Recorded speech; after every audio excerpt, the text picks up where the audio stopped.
tidak kecewa biarpun yang diharapkan tidak dikabulkan. 2 Korintus 12 ayat 7 sampai 10.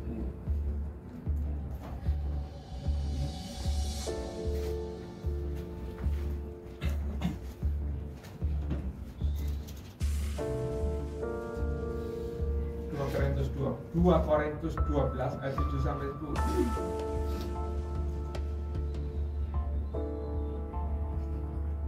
Dan supaya aku jangan meninggikan diri karena pernyataan-pernyataan yang luar biasa itu, maka aku diberi suatu duri dalam dagingku, yaitu seorang utusan iblis untuk mengocok aku, supaya aku jangan meninggikan diri tentang hal yang aku sudah 3 kali berseru kepada Tuhan supaya utusan iblis itu mundur daripada aku. Tetapi jawab Tuhan kepadaku, cukuplah kasih karuniaku bagimu, sebab justru dalam kelemahanlah kuasaku menjadi sempurna. Sebab itu terlebih suka aku bermegah atas kelemahanku, supaya kuasa Kristus turun menaungi aku. Karena itu aku senang dan rela di dalam kelemahan, di dalam siksaan, di dalam kesukaran, di dalam penganiayaan dan kesesakan oleh karena Kristus. Sebab jika aku lemah maka aku kuat. Aneh kan Bapak Ibu? Doanya tidak dikabulkan, tapi dia tidak kecewa. Bahkan dikatakan itu apa? Sebab terlebih suka aku bermegah atas kelemahanku, supaya kuasa Kristus turun menaungi aku. Dan karena itu aku senang, rela di dalam kelemahan, di dalam siksaan, di dalam kesukaran, di dalam penganiayaan, kesesakan oleh karena Kristus. Aneh enggak? Minta duri dalam dagingnya dilepas, tapi dia katakan apa? Nggak apa-apa, wis.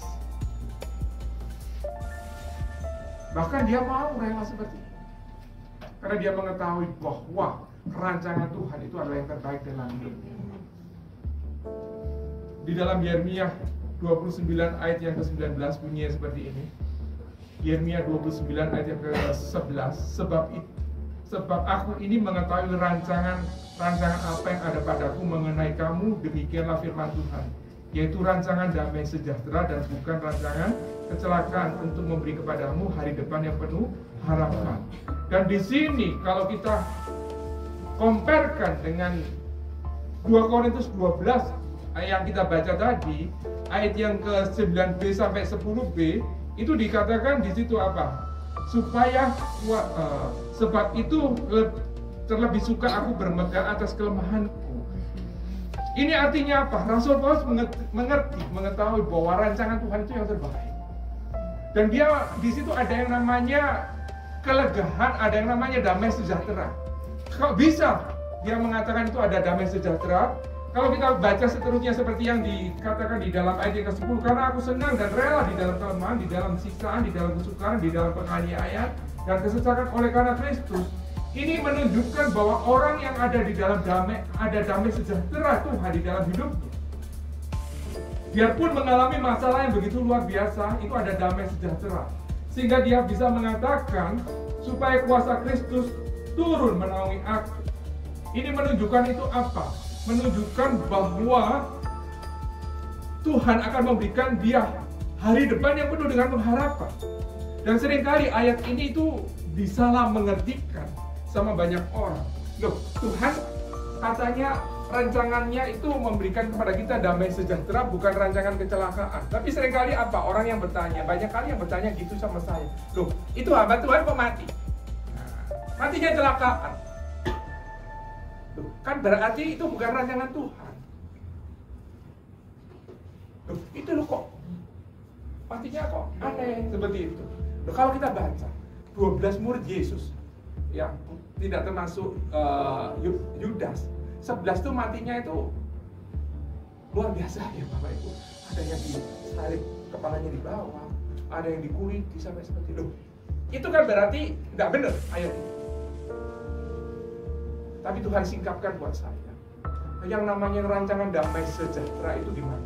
Ketika masalah itu datang, kita itu memiliki hati yang istilahnya nggak pernah memikirkan masalah itu gitu.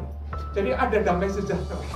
Seperti halnya Daud, ketika dia dikepung orang-orang, dia bisa makan. Seperti itu, ada damai sejahtera.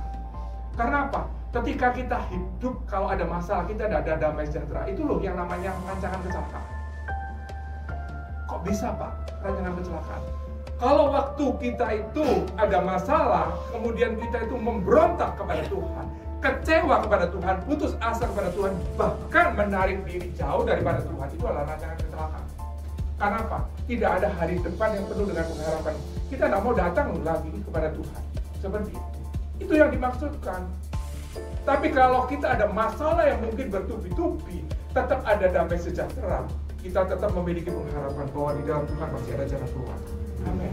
Seperti itu. Jadi dia tidak putus asa. Dia tetap datang pada Tuhan. Semakin tekanan itu ada di dalam hidupnya, semakin dia tekun datang pada Tuhan. Itu loh yang dimaksudkan. Rancangan Tuhan itu rancangan damai sejahtera. Bukan kalau kita ikut Yesus, kemudian kita tidak ada masalah. Masalah itu tetap ada. Tapi bagaimana sikap kita? Kita ada damai sejahtera enggak? Itu.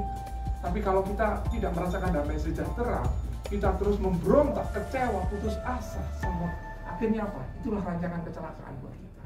Jadi cara pikir kita itu seperti itu, Bapak Ibu. Ketika itu ada di dalam hidup kita, engkau jauh daripada Tuhan, itulah hari-harimu, masa depanmu.